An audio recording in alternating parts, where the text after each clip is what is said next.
Hey guys, this is Scott Firth here, coming to you from Chicago. Just wanted to thank you for taking the time, number one, to review my application, but also for reaching out. Tanner and I had a nice conversation, and I mentioned to him I've been a fan of you guys and what you've kind of put into the baseball world, for sure for some time.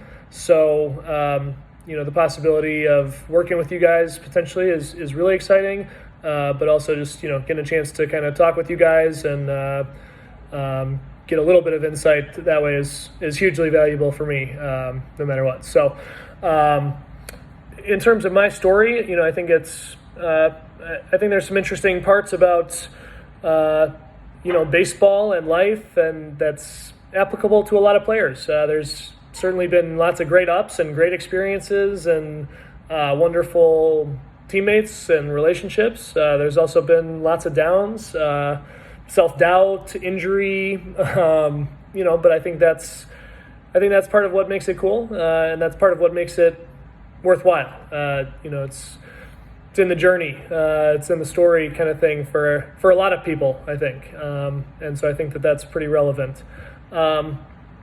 In any case, I was always a natural thrower.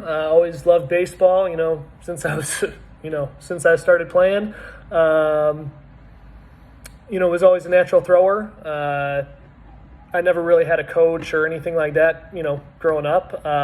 Never really even thought about mechanics or anything until probably after my junior year of college. Had a minor injury kind of thing, but, that was my first experience with rehab or, throwing program.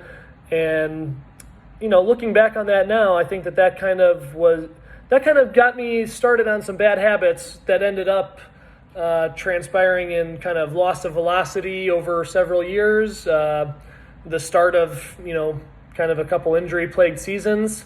I think there were a lot of downs, definitely, for a while.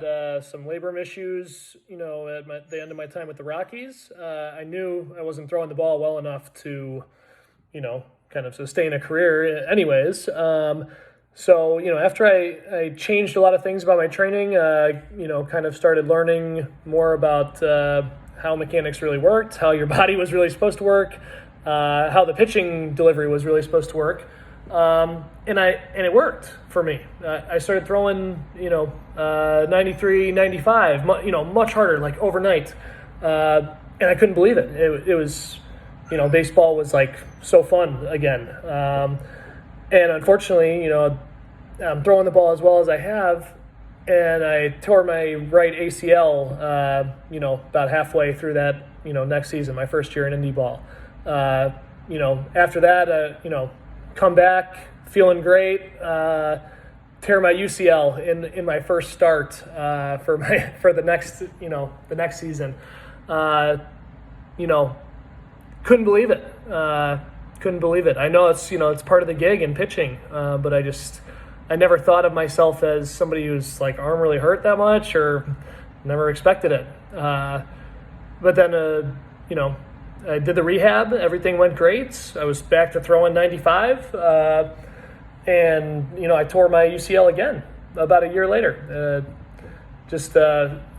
Very fluky type thing. Tissue quality issue is what kind of the doctors think. But it was just so unbelievable. There was definitely some why me type stuff going on.